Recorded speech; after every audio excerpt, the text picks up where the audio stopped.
Assalamualaikum warahmatullahi wabarakatuh. Halo semuanya, perkenalkan kami dari kelompok 8 ingin membawakan materi yang berjudul Komunikasi Antar Budaya di Ruang Lingkup Bisnis. Yang terhormat Ibu Wina Puspitasari, SOS MSI, selaku pengajar mata kuliah Komunikasi Antar Budaya, dan teman-teman Prodi Humas kelas B yang kami banggakan. Sebelum masuk ke materi, izinkan kami memperkenalkan diri. Perkenalkan, nama saya Muhammad Afsal Wahyu Asmi, dan teman saya. Nama saya Salsabir Rizkina Putri. Nama saya Sheryl Olivia Sabina. Kami ingin membawakan presentasi pengaruh budaya pada konteks ruang lingkup bisnis.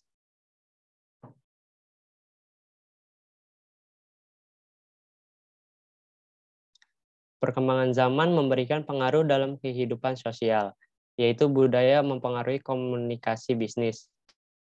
Tujuan kegiatan bisnis adalah mencari keuntungan. Sebuah perusahaan harus berlaku adil kepada konsumen dan tidak menipu. Oleh karena itu, perilaku etis sangat dibutuhkan dalam proses bisnis. Perilaku etis tidak hanya untuk proses pemasaran produk saja.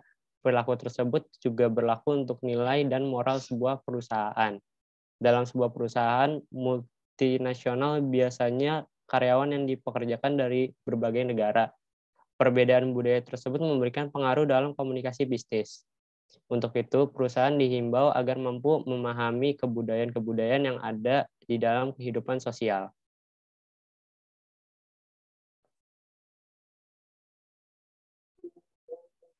Selanjutnya ada konteks bisnis domestik.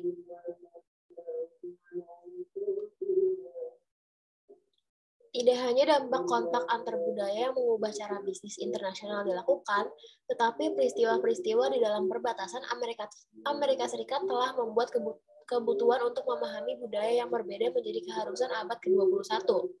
Mungkin pernyataan paling jelas tentang bagaimana demografi Amerika Serikat berubah dapat ditemukan dalam data survei komunitas Amerika yang dilakukan oleh Biro Sensus Amerika Serikat.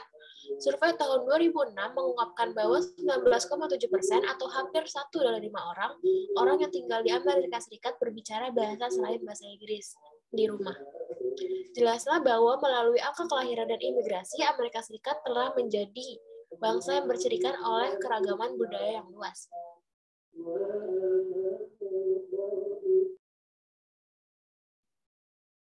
Komunikasi dalam multikultural konteks bisnis.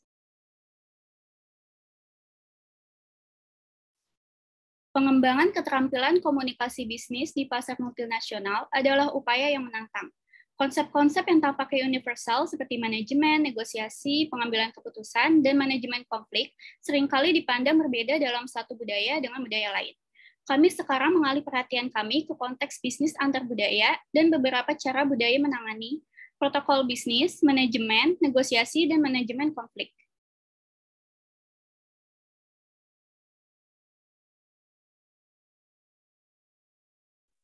Satu, protokol bisnis. Karena protokol bisnis melibatkan bentuk upacara, etiket, dan kode etik yang benar. Penting untuk memahami aturan ini dalam setiap transaksi bisnis.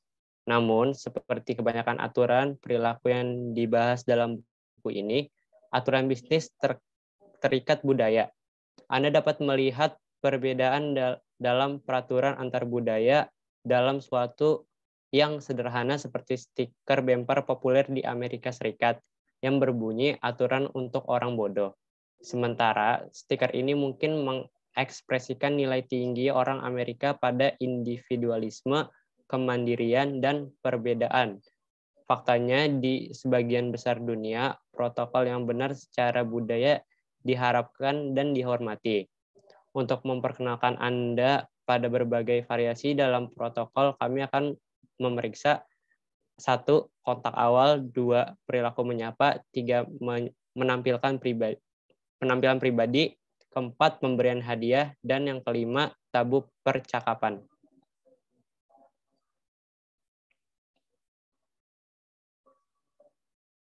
1. Kontak awal.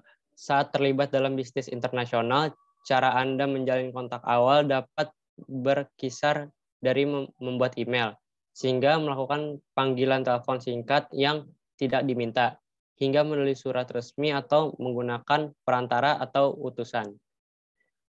manakah dari prosedur yang terbaik yang berhubungan langsung dengan budaya yang ingin Anda hubungi. Jika Anda gagal mengikuti protokol yang benar dan melanggar aturan budaya itu, kemungkinan besar Anda tidak akan mendapatkan akses ke organisasi. Yang kedua, perilaku menyapa.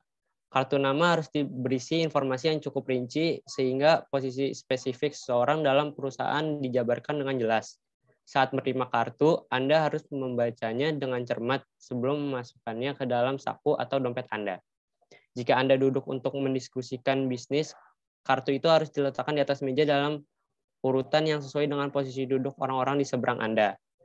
Ini memberikan cara mudah mengingat nama, posisi, dan senioritas. Protokol penting lainnya dalam menyapa pebisnis Jepang adalah bertukarnya kartu nama. Seperti kebanyakan komunikasi manusia, tindakan sederhana bertukar kartu berakar pada nilai-nilai Jepang.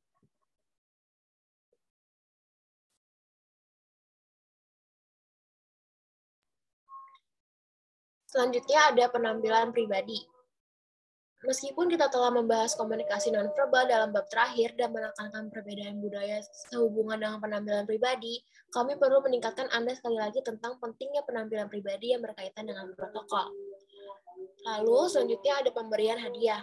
Sebuah pepatah mengatakan waspadalah terhadap orang Yunani yang membawa hadiah. Namun di antara banyak budaya, pemberian hadiah adalah praktik umum dan bagian dari protokol bisnis.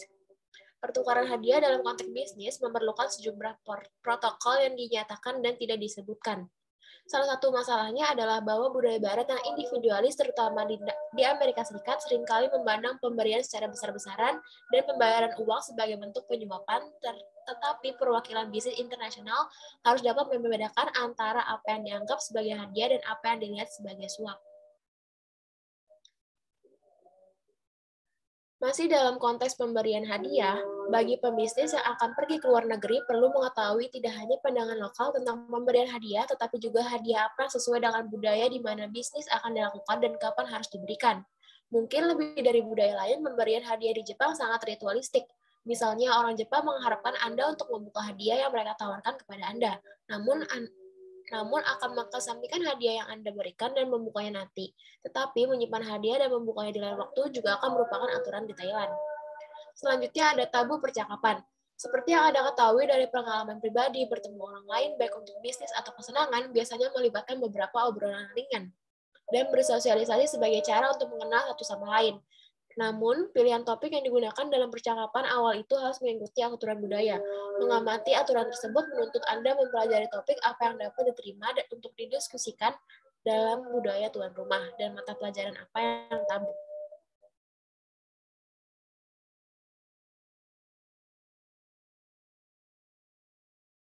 Manajemen.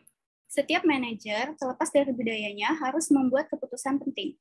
Adler mengutip teori organisasi terkenal Herbert Simon menulis pengambilan keputusan memainkan peran sentral dalam mengelola. Pengambilan keputusan dapat terjadi dalam konteks yang beragam seperti manajemen personalia, pengembangan produk baru, perluasan pasar, inisiatif penjualan, dan penerimaan atau penolakan proposal. Agar efektif, manajer bisnis internasional harus menyadari siapa yang membuat keputusan dan bagaimana keputusan itu dibuat. Di sektor korporasi AS, keputusan biasanya merupakan produk dari proses top and down. Disebarluaskan ke bawah melalui struktur otoritatif atau semi-otoritatif.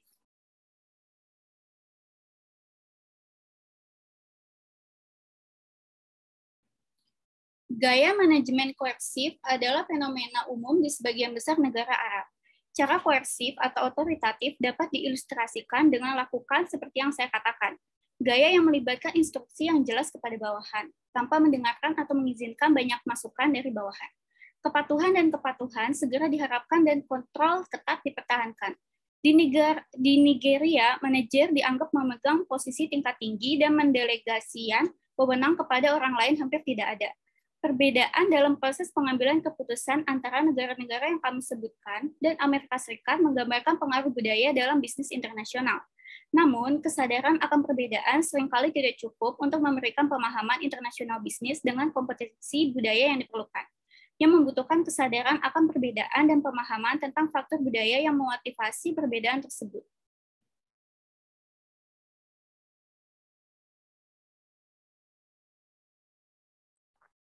3. Negosiasi. Negosiasi merupakan bagian integral dari semua merger internasional, usaha patungan, impor, dan ekspor, perjanjian lisensi paten, dan setiap usaha komersial lintas budaya lainnya.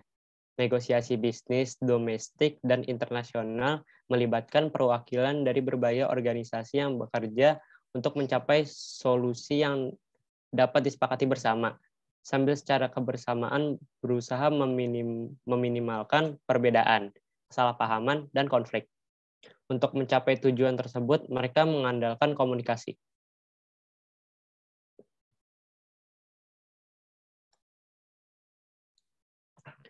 Etika bisnis dan negosiasi. Budaya membentuk etika seseorang baik di tingkat pribadi maupun nasional sebagai bagian dari perencanaan sesi negosiasi komersial. Penting bagi Anda untuk memahami etika bisnis dari budaya tuan rumah Anda. Seperti yang telah dibahas sebelumnya, Amerika Serikat telah memberlakukan undang-undang yang melarang penyebaran suap atau pemberian hadiah sehubung dengan urusan bisnis. Namun, di beberapa negara, penyuapan, pembayaran keuangan, atau hadiah dianggap sebagai bagian alami dari proses negosiasi. Begitu umum penyuapan sebagai bentuk bisnis, sehingga banyak budaya yang memiliki nama khusus untuk kegiatan tersebut. Meskipun relativitas etika lintas budaya ini menyebabkan banyak ambiguitas, tetap penting bahwa pebisnis internasional yang sukses menghindari dengan segala cara melanggar prinsip-prinsip etika baik mereka sendiri maupun mitra bisnis mereka. Bertindak secara etis dan dengan integritas bukan hanya hal yang benar untuk dilakukan, tetapi juga baik untuk bisnis dan karir seseorang dalam jangka panjang.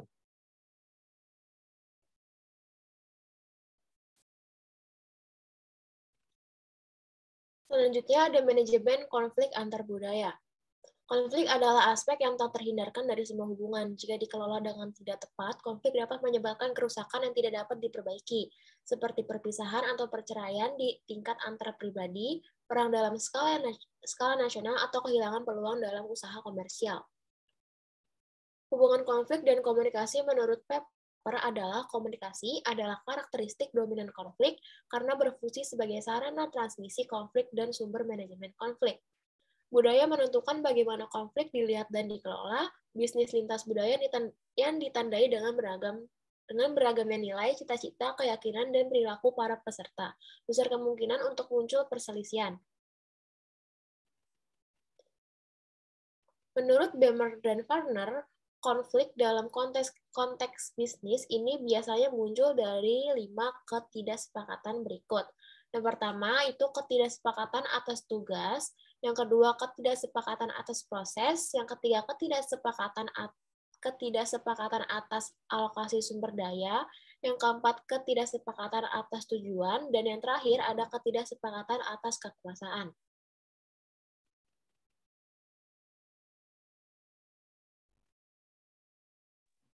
Berbagai cara menghindari konflik. Yang pertama, penghindaran. Disebut juga sebagai penolakan atau penarikan. Penghindaran adalah strategi yang didasarkan pada asumsi bahwa konflik akan hilang jika diabaikan begitu saja. Dalam beberapa hal, ini adalah cara termudah untuk mengatasi konflik. Menghindari konflik dapat berupa mental, diam atau tidak ikut serta dalam interaksi, atau fisik, menjauhkan diri dari lingkungan konflik. Yang kedua, akomodasi. Akomodasi adalah suatu bentuk penanganan konflik yang erat kaitannya dengan penghindaran. Perbedaannya adalah bahwa dalam akomodasi, seseorang berusaha memuaskan keinginan orang lain. Yang ketiga, kompetisi. Bersaing secara terbuka didorong dalam budaya individualistis. Tenaga penjualan ditantang untuk saling mengalahkan.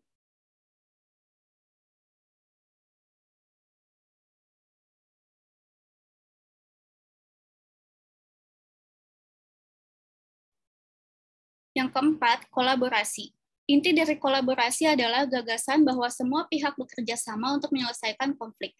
De Fleur dan rekan-rekannya menggambarkan kolaborasi sebagai upaya untuk mempertahankan hubungan produktif yang akan menyelesaikan perselisihan sambil bekerja secara kolaboratif menuju tujuan bersama.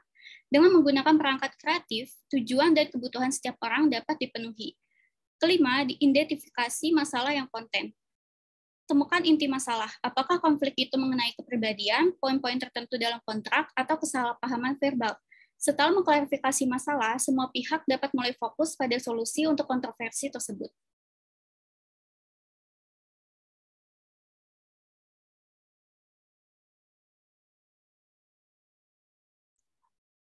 Enam, tetap buka jalan pikiran. Coba melihat sesuatu dari sudut pandang lain. Tetap terbuka pada posisi orang lain dan usahakan untuk menerima sebelum memberikan penilaian. Yang ketujuh, jangan terburu-buru. Usahakan untuk tidak terburu-buru dalam menyelesaikan konflik saat berinteraksi dengan anggota budaya kolektif. Singkatnya, Anda harus belajar untuk memperlambat seluruh proses negosiasi ketika konflik muncul.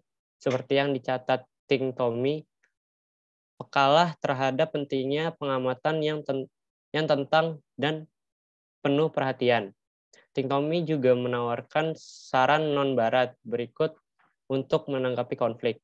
Gunakan keheningan yang dalam, jeda yang disengaja, dan kesabaran pengertian percakapan dalam proses interaksi konflik dengan kolektivis.